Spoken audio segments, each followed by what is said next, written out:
call to order the October 28th, 2020 Brooklyn City Board of Education regular meeting. Mrs. A, can you call the roll? Mr. Singer. Here. Mr. Neal. Here. Mr. Oper. Here. Mr. Slattery. Here. Mrs. Barcheck. Yes, can we please stand for the pledge? I Pledge allegiance to the flag of the United States of America and to the republic for which it stands, one nation, under God, indivisible, with liberty and justice for all. Okay.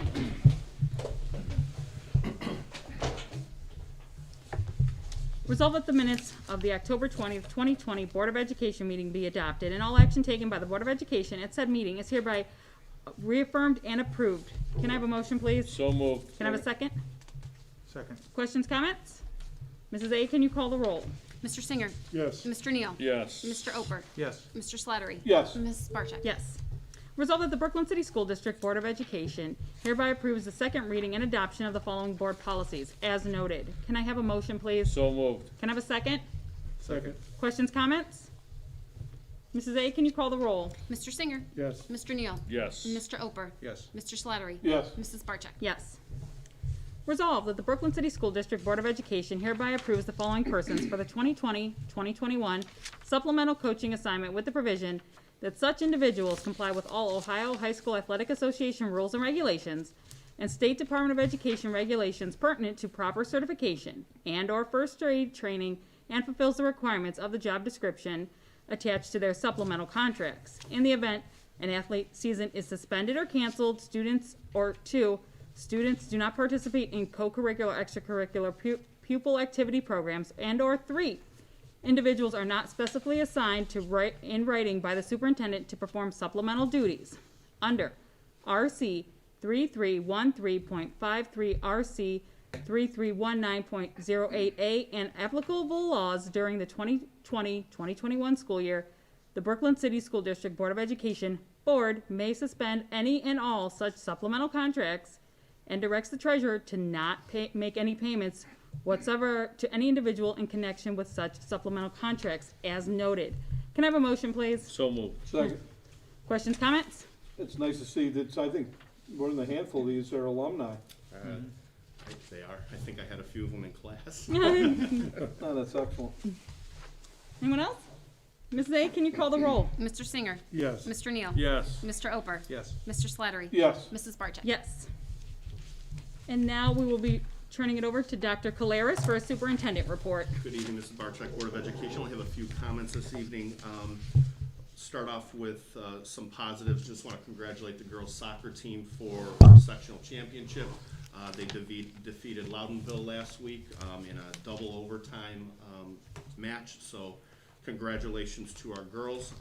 Again, congratulations to all of our athletes, marching band, Hurricanes, our coaches, our advisors. Just an amazing job with everything going on this fall season and the summer to make it through the end of the season. So kudos to the kids and everybody involved, and thank you to the families for the support throughout the fall season. Just a couple reminders of dates. This Friday is end of the first grading period, so we've quickly approached the end of the first quarter. Also on Monday and Tuesday, our staff professional development day, so there'll be no school for students, no school, no remote assignments, nothing like that. So it'll be a no school day for on Monday and Tuesday. Just want to make some comments regarding what everybody's hearing regarding the county health designation. Obviously, we're hearing that numbers in Cuyahoga County are not good. Very concerning because I think here at Brooklyn, we've done a great job of being back in school. And this is actually our 5th week. This week is our 5th week of in-person schooling. And again, kudos to our staff, our faculty, our parents, our students for being back. Unfortunately, the data is starting to trend downward. If the county goes to purple tomorrow, I've notified the families that we will go to remote learning. I think, I'm conflicted, to be real honest with you, because I think we're doing it right here in Brooklyn. We've had minor cases or a small number of cases, which mostly has originated from outside school. So school really is not demonstrating that it's a spread in the schools. I think the governor has echoed some of those comments recently. But I think in an abundance of caution, and that was our original plan back in August, we will go to remote. What I would ask the board is that we make these decisions in 2-week chunks. I think it's worked for us. We have some school districts out there that have made long-term commitments to closing schools till winter break or to actually middle of January. I think we need to do that in small chunks for the opportunity to get our kids back in school, get our activities and our athletics back up running. I think from a standpoint of timing of a school year, it's a good time because for our athletes, there's no scheduled games in November. We do have some middle school contests scheduled, but I think from the high school perspective, there are no contests scheduled until end of November and early December. So I'm hopeful that county numbers will rebound and that we can get back into school. I anticipate if we go to purple tomorrow, what I heard, and again, please don't quote me, I think what has been told to us is that the data is 2 weeks in the rear, so I would expect that we would potentially be in purple for 2 weeks. I'm hoping that's not true, but like I said again, I think in an abundance of caution, it's the right thing to do. I think part of it is beginning of the school year when we started remote. We were very unsure of what remote was going to look like for kids. It's something we've never done before. Local superintendent in another school district called me on Monday and had heard about some of the things we were doing. His school district is not in session yet, and he wanted to come out and see some of the great things we were doing.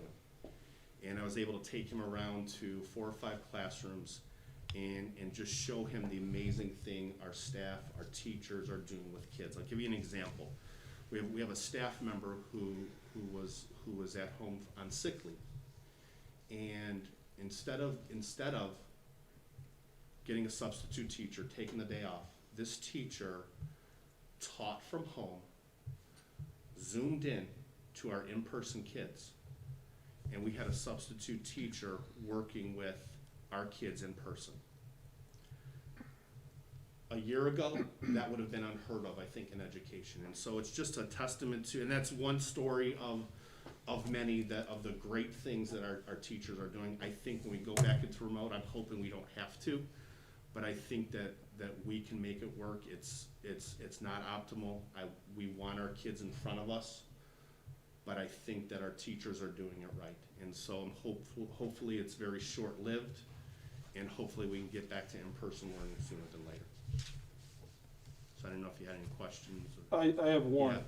Yeah. If this happens tomorrow, obviously we have school Friday, We do. they're off Monday, Tuesday, so remote would start Wednesday? That is correct, Ms. Okay. Satter. Yes. Just so everybody, I Yeah, want them to. and I notified the families on Saturday, just kind of given, because going through this, I empathize, families have to make arrangements, so I notified families on this past Saturday that if we were going to go into a purple designation, we would go to remote learning. I'll do that again tomorrow if we do indeed go into purple. I'm hoping we don't. I'm hoping we are still in red, because I think our data suggests that we can do it right here at Brooklyn, but we'll have to wait and see. Practices and all that will be. I would pause with athletics. Yeah, I talked to Mr. Hare and asked him if we had any fall athletes. I think if we were in a position where we still had teams in the fall participating, obviously we would let them continue because they would be in tournament play.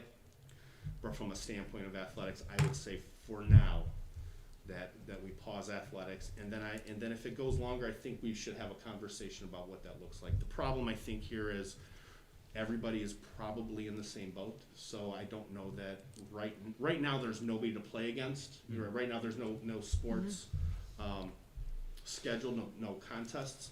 I have heard a rumor that we're going to get some type of directive from either Department of Health or even at the state level regarding winter sports. One of the things I've heard is that all winter athletes will be required to wear masks during competitions. I During don't know if- basketball and Yes. during everything. basketball and everything? Oh. Yes, right, yeah, that's what I've heard.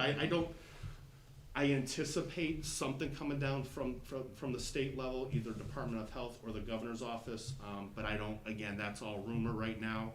I anticipate some changes. I know that, I think Mr. Neal, you told me, I think they're doing that in other states right now. They have athletes that are participating when they play in a game, they're wearing the mask. So that will obviously be a change. And I think wait and see. So for now, we're gonna take it a couple weeks at a time, Mr. Oper. I think that's probably the best thing to do. And then as we go forward, if we're out longer, I would ask for a conversation about that, because what I don't want to do is prevent kids from participating, because I think if we do it the right way, we can do it safely. But again, I think that's a discussion down the road. Dr. Ted, is there are they this experiment with using masks during games? Is there a special type of mask that they've developed for sports? Missing, I'm gonna be honest with you, I don't have any information. I would assume so, but beyond the rumors, I really don't know. I'm sure if we got any directive from the state, we would get a specific type, because, I'm running up and down a basketball court, this thing's gonna come off pretty easily. So I don't know. I'm assuming there are sports masks available, but at what cost? And here's the thing, so if that mandate comes down, there's gonna be a supply shortage with those types of masks, because it's gonna be mandated through the state of Ohio. Again, I don't know if that's true. I'm anticipating that, but again, we're waiting and seeing just like everybody else. Yeah, I do have another question. Have you thought about, or the staff thought about maybe developing some physical education programs on Zoom for the kids who are gonna be remote? That's what we do now, Mr. Singer. Mhm. So students, whatever class they're involved with, they're functioning in a Zoom environment, remote environment. So it obviously looks very different. I'll just speak to my own children. My son's in a fitness class at his high school, so he meets with the teacher. They go over things, and my son is required to send in videos of himself doing certain activities or exercises, and that's kind of, so yeah, it's not the same as being in the gym, in person, but our teachers are making the best of it and being creative on how they push that out. My bigger concern becomes our little ones, our kindergarten, first, second, third, who they need to just be active because they have so much energy. And so that's always one of my biggest concerns in the remote environment, our youngest learners, and that social emotional piece. I mean, we're getting into the winter season, we're getting to cold weather, students aren't gonna be as active. I know what I felt like as an adult last March, sitting in the house and not able to go anywhere. I can only imagine what a 6th, 7th, or 8th grader feels like. So those are some of the things that weigh on me when Thursdays come about, and what do we do. I will tell you, I know some school districts are choosing to stay open, and they're using local data and school district data to make those decisions. We met with the Board of Health last Friday again, and they have not backed down from their recommendation, because I'm hearing two pieces of information. I'm hearing from the governor that school districts are not the reason the spread is happening. And then I'm hearing on the flip side from the Board of Health, they're hearing the same thing from the governor's office, but they're not backing down on the recommendation. And from the beginning, we have been asking for guidance from the health experts, and that's where my frustration is. Because I really believe we could safely operate our schools. We are seeing an uptick in some of our parental cases and some of our quarantines.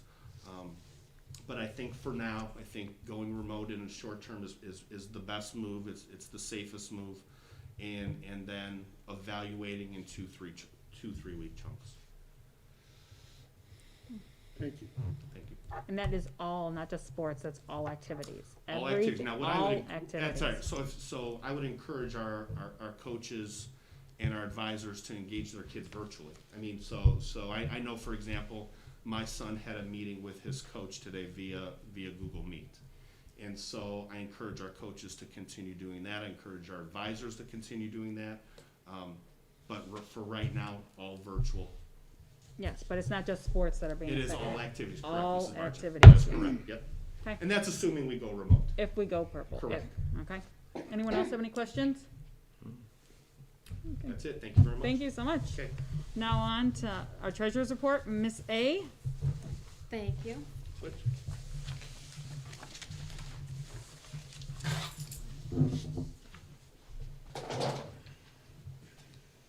Good evening, everyone. Thank you for this opportunity to go over the 5-year forecast. The two things that you have in front of you are the Excuse me. 5-year I don't think they're gonna be able to hear you. Yeah, I was gonna say, They're not gonna be able to would- hear you. Keep You your could- mask down. you- If or if you everybody's can- comfortable with that, I think she should. Yeah, we Is need. that the- against the law and all that crazy stuff? No, she's socially distanced. That's, I don't have a problem with it. Yeah. Take it down. Everybody else got theirs up. World ain't gonna end. Okay, thank you. Good evening, everyone. Thank you for this opportunity to go over the 5-year forecast. There's two items in front of you. One is the 5-year forecast that I uploaded on the agenda. This will be the one that I will upload into ODE, of course, upon your approval on that. It's about 22 pages, detailed information, great stuff. The next one is my PowerPoint presentation that has the same information that's in this packet, but what I believe is to be a little bit more simpler to understand and just a little bit more exciting. Then this one is, I believe, a little bit dry. Even though I love that stuff, I think we should go with a little more exciting, right? Okay, so the fall 2020 5-year forecast. Let's start off a little bit slow and do a forecast at a glance. We started off the fiscal year with $5.6 million. We have forecasted revenues in 2021 of $18 million, forecast expenses in 2021 of 17.1, and a forecasted cash balance at the end of the fiscal year of 6.5 million. So a couple takeaways on this. One, I love that revenues are over expenses and that our cash balance is increasing, so that's great. I do kind of want to note, though, for the forecasted cash balance of 6.5 million, if you base that on the forecasted expenses, it's about a 38% of cash balance to budget. Usually GFOA likes a 50 to 60%, so we are a little bit low on that, but the fact that we have a positive cash balance is also a great thing. So the next slide, I'm going to go on to the revenues. This slide is a little busy, so I won't spend a lot of time on it, but I just wanted you to know here, the lavender line up there, that's the total of all the revenues.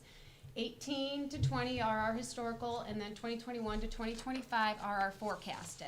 So I think it's an amazing slide with great information here, but if it's too busy, too much, let's go with some pretty colors. And this is all that slide really says. It's our general fund current year revenue by source. 86% of our revenue comes from local taxes. So that's very important. Our community is very important to us, that 86% local taxes. The next is the state aid from the state foundation. 13% of our revenues come from there. And then 1% for miscellaneous. That is our reimbursements, refunds, a little bit tuition. So the main revenue source is our local taxes. So let's zoom in on that one. This is our property tax revenue forecasted. You can see the historical values from 2016 all the way to 2020, and then our forecasted going all the way to 2025. The main takeaways on this slide is from 2020 to 2021. You see an increase. I have forecasted an increase with our local taxes. That's due to the triannual update. Usually around a triannual update, you could have an 8 to 12% increase. I went very conservative with a 4.99% increase because I feel like if I didn't do any increase, that wouldn't really be telling either, because usually based on historical trends, we do have an increase during an update, but I wanted to also go conservative because I don't have a crystal ball. So that's where you see the increase in 2020 to 2021 and then going forward. The other main takeaway is 2024 and 2025. You see how those dip down? Anybody have an idea why those dip down? Levies come off? Amazing. Yes, you are right. 2024 levy comes off, and in 2025 another levy comes off. So those renewal levies are very important to us. So that would be no new money, but it would be the renewals that if they fall off, then we are going down. So those are very important to us. So right now, that's forecasted with the levies coming off, Correct. what we're seeing here. Okay. I Correct. do wanna tell the board that we did the right thing by moving the last renewal levy forward and not putting it on this year. And give it a break. Yeah, plus with the election, the presidential election, we always had the conversation about taking care of that, and that's what we did, so. Yes. Kudos to you guys who are on board.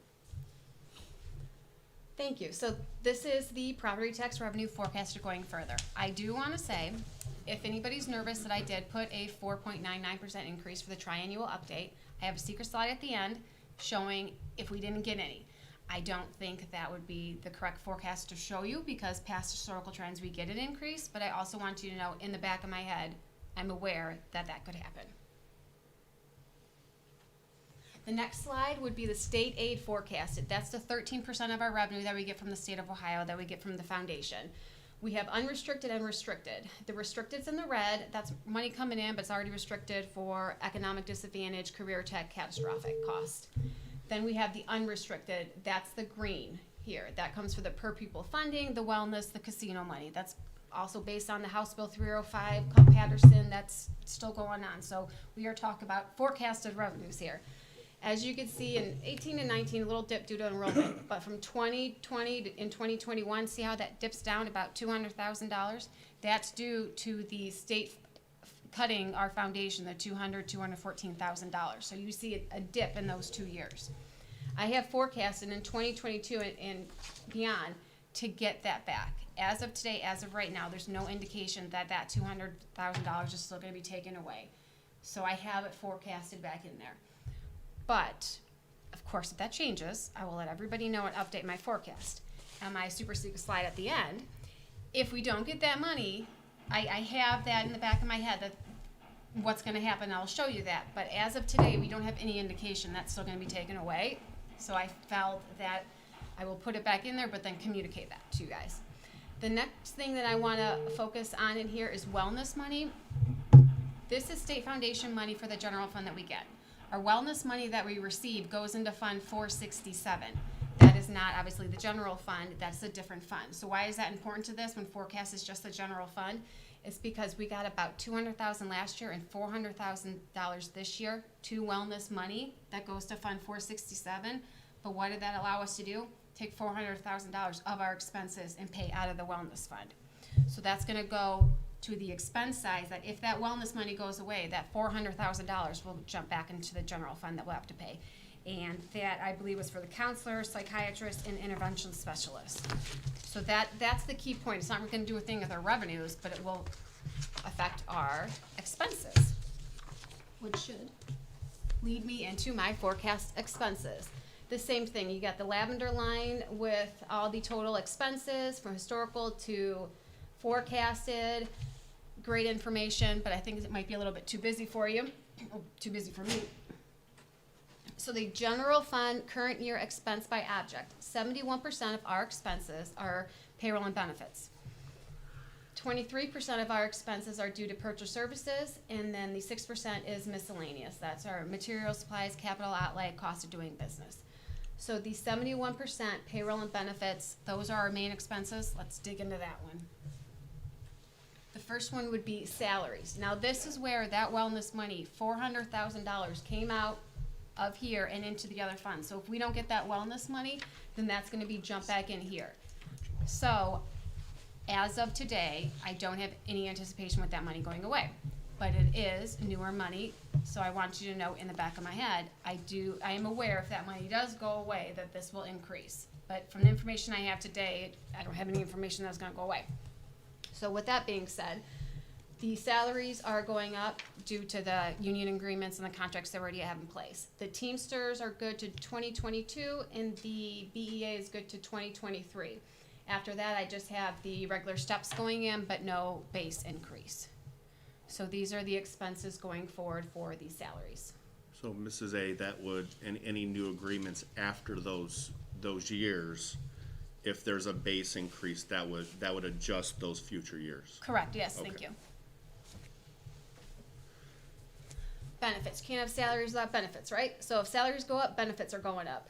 We have in the green retirement, we have the orange, is that orange? Health insurance, and then the other is, most of it is severance payments that go out. So if your salaries are going up, your retirement's going up because it's a percentage of your salary. So that you see that the green going up there.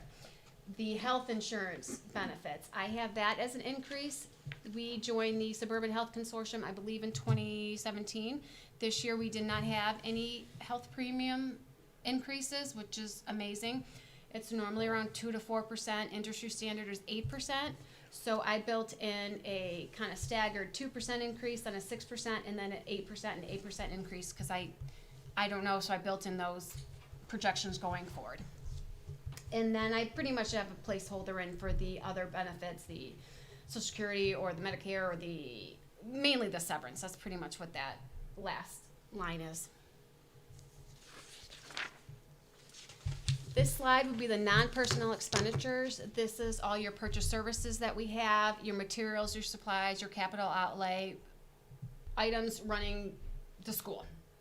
Your purchase services that we have, those are the services that we have for our vendors. We have the outside services, Connect, our ESC, anything that we have vendors that are from outside of the district to help us run our school. Here, the main takeaway on this one, you kind of see in 2016, and after that it's a little bit lower, and then it has an increase. That's mostly due to the Parma transportation that we start farming that out to Parma, and we don't have to do it in-house anymore.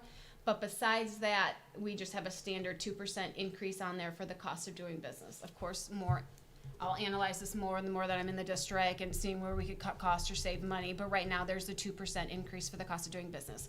There is something to note in 2022, but you can't really tell because it's 2% plus an additional $50,000, and that's due to curriculum textbooks. We're due to do new curriculum textbooks is going to be about $50,000. So I have 2% across the board with an additional $50,000 for that year. This is a Yes. question for you. Mm-hmm. This is the general fund expenditures, correct? Correct. Okay. I just expected a little bit of a spike for some of the COVID-related expenditures. But I know some of those were covered by some grants. Correct. So was there any impact on the general fund of anything that we had to pay for that wasn't covered? I would say just rough estimate right now, maybe $75,000 of PPE that we had to spend. $54,000 was covered from the COVID grant that we got. So there was an increase on it, but then with the numbers for $3-4 million, the $25,000 doesn't really jump out at you. But yes, there was a small increase due to COVID, but there was also other grants that are coming to help offset that. So we got two grants. Nothing long-term, more like supplies, nothing long-term as far as a long-term contract. Correct, nothing We were long. talking about ozone, so we're not putting any kind of facilities in to kill viruses or anything. No, not we didn't have any discussions of that, no. No, Mr. Singer, we invested in the desk shields, the table shields, we invested in the hand sanitizer wall mounts, some of the signage, things like that. So from an infrastructure standpoint, those stations, those dividers, that's gonna last multiple years. I think, obviously the hand sanitizer and cleaning products, but I think that's just the general cost of doing business. I don't think there'll be a major impact on our expenditure. Now, we've had some additional subbing costs this year because of various reasons. So that I think would go into some personal expenditures, but nothing out of the ordinary that I think would impact significantly right now. Have incident rates gone up Thank you. at all for? I'm sorry, Mr. Singer, what was that? Have incident rates gone up for, because I know with our hospitalization, by the time they go by incident rates and how well we manage our health care, have we seen any spikes in that at all? Have you seen I haven't seen from the anything consortium? Do we get any information that our health, the incidents have gone up? I mean, that would impact, I think, our premiums for the following year. So if we see a large increase next year in our rates, I would deduce that came from high incidence the previous fiscal year. But I haven't seen any of that information. I don't. No, and I could talk to the consortium and get back to you on that one, but right now, nothing's standing out. We don't expect anything this year, probably more next year, when you look at, how many people took off sick. I don't think, do we have anybody contract COVID on our staff? The HIPAA laws, I think, would prevent us Yeah, from talking about that, We've so. we've had some incidents, and I think that goes back to the subbing costs, where if we've had staff members that have been impacted one way or the other, whether it's personally or through a family member, there's a specific, so I get the flu, I'm out 2-3 days, but there's a specific quarantine rule that staff are required. And so what's happening is that's drawing out the subbing costs a little bit. So now it's not 2 or 3 days of substitute costs. It's 10 to 14 days, depending where it hit. So we've combated that this year with working with our substitute company to have some additional building subs in daily, so that we can hopefully avoid some of that some of those long-term costs. But we anticipate our sub costs to increase this year due to some of those things, because the quarantine period is longer. Obviously, when you're in remote versus in person, that also impacts your subbing costs. So we just don't know how it's going to impact. If we go back to last year, from March until the end of the year, our sub costs were probably close to zero, because we weren't in person and we didn't have those substitutes. The same thing with our transportation. From March through the end of the year last year, we didn't have those transportation costs. So I think it really just depends on how long we're in remote, if we go to remote versus in person. Remember, we're on remote on Wednesdays no matter what, so now there's 4 days, not 5 days.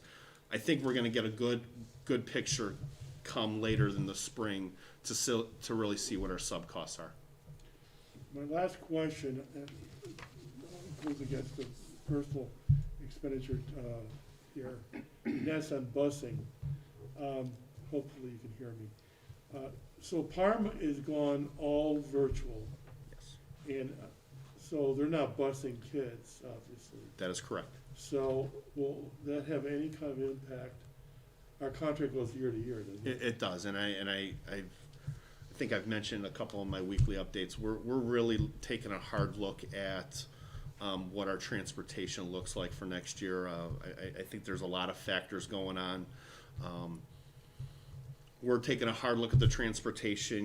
This year we're even though when we're remote, we're bringing some of our high incident students with disabilities in, because it's next to impossible to educate those students virtually. So we have some transportation costs. It is not and again, Polaris is not modifying their schedule, so we still have our daily Polaris runs going. So there will be some impact, but we're taking a hard look at what transportation looks like for next year. Myself, Mrs. Neal, and Mrs. Spees are really looking at transportation, and hopefully I'm going to start giving some information to the board regarding maybe some recommendations or some of the companies we're looking at, and kind of go from there. But we're hoping to have a resolution to that later in the spring.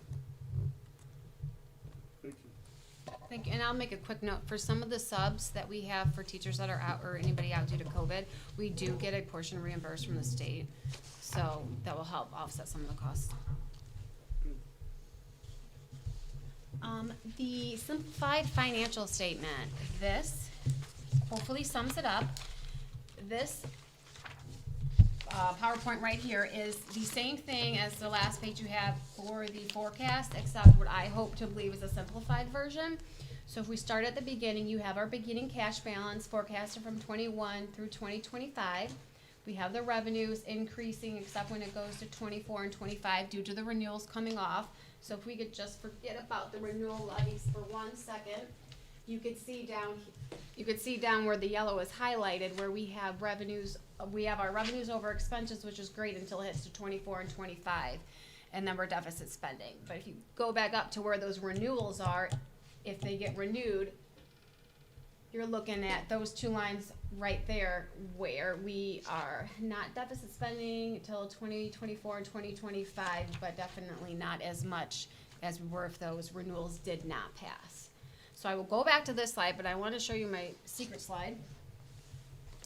This right here is if we have no triennial increase. If you're nervous about forecasting an increase, no triennial increase. This is no replacement on the foundation. We lost a 215,000 of foundation, which I am anticipating it coming back. If we don't have it come back, this is this slide. Or no wellness money. That's $400,000 that we don't get in revenue, meaning our expenses are gonna go up.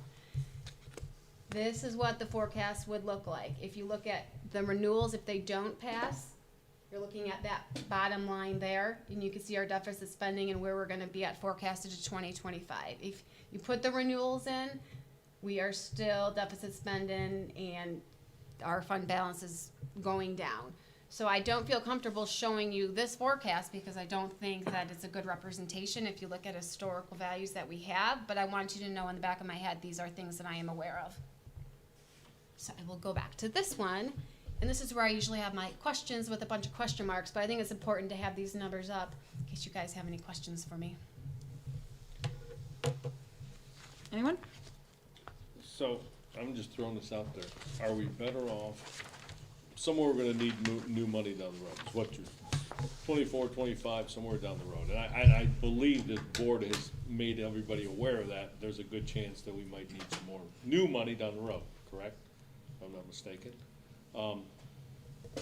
If we do need to do something like this, I think we consider, $1 million a year or something. I think we've had this conversation about just putting a slight mill on there each year and just doing a gradual thing. I don't know how that all looks in the scheme of things, but I know we've had this conversation before, the four of us, about just adding a mill as we go.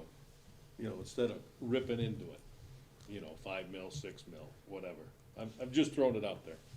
That's my question, or statement, whatever you wanna call it. The fact that we've been able to, delay it as long as we have, we're right in the middle of a sweet spot right now, as long as we have, because it's been, 2 years since we had the last levy?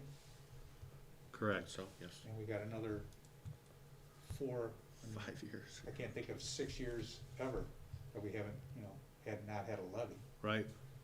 It's been 2 out of 3 years ever since I've been on the board, I think, at least 2 out of every 3. Say 12 years, I would say probably 10 out of 12. Yeah. This is one of the, So, and the fact that, your secret slide, putting that in there, it shows us deficit spending just an additional year, or a year earlier than anticipated.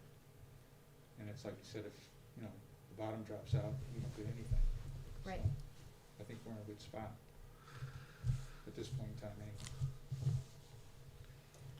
anyway. My only concern is that, the psychology of getting money from our constituents is that we might have the memory of not having levy fatigue, but it all depends on the economy Correct. and how We they had one, I think, proceed. last year. I think we had a levy last year. With a renewal. I was gonna say, we haven't been 2 Well, years. March, We have right? not been It was 2 March, years I without a think. levy. Yeah. I think we have like 2 to 3 years. We had Yeah. one last year, so we, Okay, so Yeah. even going 5 is a record. yeah. Yeah, I just would like a little bit of insurance. I really think that we ought to pursue it. If we're gonna be in classroom instruction, I really think there's a market out there for parents who want their kids in the school system.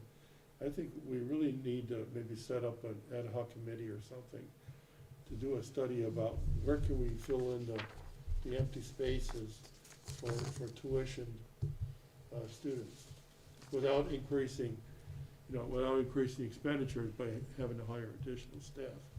What's our population now, student population? About 1,200. 1,200. See, Yeah, I mean, we're probably 1,350 with everybody, because some of those students are outplaced or not here. We're about between 12 and I'd say 1,300, probably 1,250-ish on property. Yeah. since I've been on board, it seems like that number's been going down. And Rocky made a point about homeschooling, because the parents will have a choice. They may long-term, they may decide just to go with homeschooling versus, I think, to us. I think the pandemic has obviously caused chaos in everybody's life, but I think it forced public school education to do things that we've been trying to slowly do for many years. And I'll be honest with you, I think I've mentioned this to all of you at some point. I don't see us putting the remote learning back in the box. I agree with you. I think there's gonna have to be some type of conversation and discussion about do we have a remote learning platform? Because I'll just go back to when I was middle school principal. We would have students that would go to ECOT, the old ECOT, because they had difficulty with in-person learning. I see this as a possibility of trying to attract back some of our students who have gone the remote platform outside of our school district. And so I would sit down with a parent and tell them every day out of the year that we can do it better here at Brooklyn than sitting in front of a canned computer program that you're getting somewhere else. I think once COVID is gone and we've kind of worked through some of this mess, I think that's going to be a really big discussion in terms of how do we develop a virtual learning academy that not only caters to our students that are here in Brooklyn, but also caters to students who have left us because there was no opportunity pre-COVID. So I do see that as a world we're never going to go away from, and I think we just need to explore what that looks like and try to get those kids back. And again, I think our job is to provide options for kids, whether that is a college bound, whether that is Polaris, whether that's a remote learning platform, and transitioning into the workforce, whatever that may be. Our job is try to service all different kids with different options. It's not my job to say you should go here and you should go here, but it's my job to put the menu in front of them and say, okay, what's best for you, and let's work towards what your post-secondary goals are. So, Rick, I agree. I think down the road, maybe as we get towards late next spring, even into the following school year, I think we're going to have to really take a hard look at what does that look like, because COVID or no COVID, we're going to have families that want to continue with remote learning. And I think for us to be viable as a school district, we need to really take a hard look at that, what that means. I think we sell will, our because services. I know some people want their kids in school, but then I've heard that, and then I've heard other people say that now that they've gone to remote, they don't want to come back into, so like, if we don't have an option, they're going to an online charter school, and we're losing. And I think we can, Ms. Barczyk, I think we can provide that, but I think it's going to take a little bit of work and a little bit of conversation and how do you get there? There's a lot of planning that goes involved with that. I've actually spoken to a couple of families that have several kids in the family. One kid wants to come back, the other kid loves so you may have families that split the kids. One comes back and one stays online.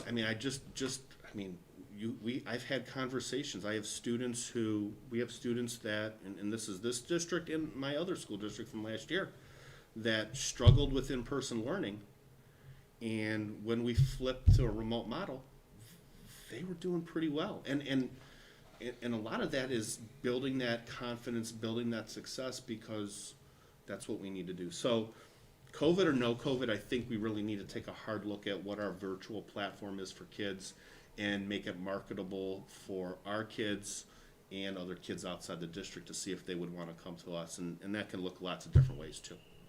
Totally agree. If I can add to that, I'm just kind of curious as whether we can attach the GED market to that, the adults who haven't graduated from high school, if it's within our charter and our purview to go after those people in the virtual academy. Yeah, absolutely, Mr. Singer. I would have to do a lot of research into what that would look like, but there are multiple platforms of adult programming that we could offer. I'm pretty sure, Mr. Ober, correct, that Polaris offers that significantly at Yep. night for school. So there are ways to do it for sure. I think it's just that market and what does that look like and how do we advertise and bring some of that in. We used to have Tri-C, I think, in here in Cleveland State, physically in the building Yeah. at night. Yeah. I think we had a class or two, if I'm not mistaken, a few years back. Yep. So, yeah, there's some challenges out there, but I think we can accomplish them. I think it's an exciting time. I mean, obviously, we're in a really tough time now, but I think this too shall pass. At least that's what I believe, and I think we have an opportunity to really transform our district. How does the medical mutual money fit in as far as, do we have are you getting like a concrete figure on what we're going to be getting from that? Timing was a little bit off. So I do not have that currently, but I can get that Okay. solution for you. Okay. What was the question? Okay. Medical mutual? do we have a Yeah, I always concrete- wanted where I Figure. thought that was coming to the pike, Yeah, 2021 is what happened. because that contract, isn't it come up 2021 or it's gonna be 2020? a certain percentage of, in lieu of getting the property tax, we get a certain percentage of the payroll tax. Right. Are you aware of that contract? Yes. I actually am meeting with the finance director next week, so with Brooklyn. So Oh, good. Okay. I knew that. I've been meaning to ask about that too. Anyone else? Okay. Anyone have any other business? When's the next meeting? That's, November Yeah, that's next- 17th, I believe. just gonna announce that. Announce the next regular board meeting is Tuesday, November 17, 2020, in the Media Center located in Brooklyn Intermediate Elementary School, 9200 Bidoff Road, Brooklyn, Ohio, 6 p.m. Can I have a motion for adjournment? I wanted to mention one thing. The boosters are having a pancake breakfast this Saturday. Oh, You know, they were supposed to have 2 shifts, and I guess they didn't sell enough tickets. okay. I don't know if tickets are still for sale. Genevieve Fowler was the point of contact, so I would, Okay. if anybody's interested, contact the boosters for that. Okay. Anyone I else? didn't know. Motion for adjournment? So moved. Second. Mrs. A, can you call the roll? Mr. Singer, Yes. Mr. Neal, Yes. Mr. Oper, Yes. Mr. Slattery, Yes. Mrs. Barcheck. Yes.